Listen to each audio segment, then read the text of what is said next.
Opozita e akuzon pushtetin për jo transparencë në lidhje me marrëveshjen me Mbretërinë e Bashkuar me të cilën Maqedonia do të ketë në dispozicion 6 miliard euro. Nga LSDM thonë se opinioni fare nuk është i njohur me përmbajtjen dhe obligimet nga marrëveshja.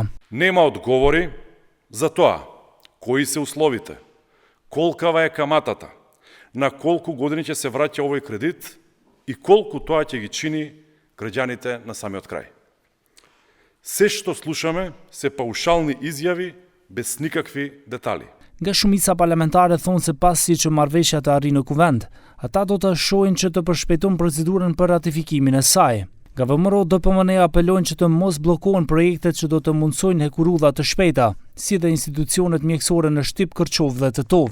Се надевам дека секој одговорен политичар, особено оние од парламентарните партии, ќе се надменат себе си во суетите за критика и ќе ги поддржат овие проекти, бидејќи јасно и транспарентно ќе бидат дадени сите финансиски детали, кои што, повторувам и укажувам на тоа дека ќе бидат убедливо најповолни, кои што некогаш биле земени во историјата на Република Македонија. Për marrëveshjen me Britaninë nga koalicioni vlen theksuan se është shembull për mbështetje nga komuniteti ndërkombëtar.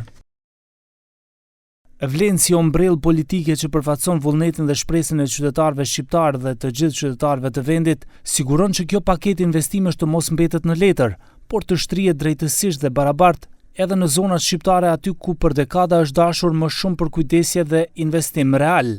Marrëveshja do të nënshkruhet nesër në Londër nga zëvendës kryeministri Aleksandr Nikolovski. Ai më herët tha se fillimisht do të kërkohen 2.2 miliard euro.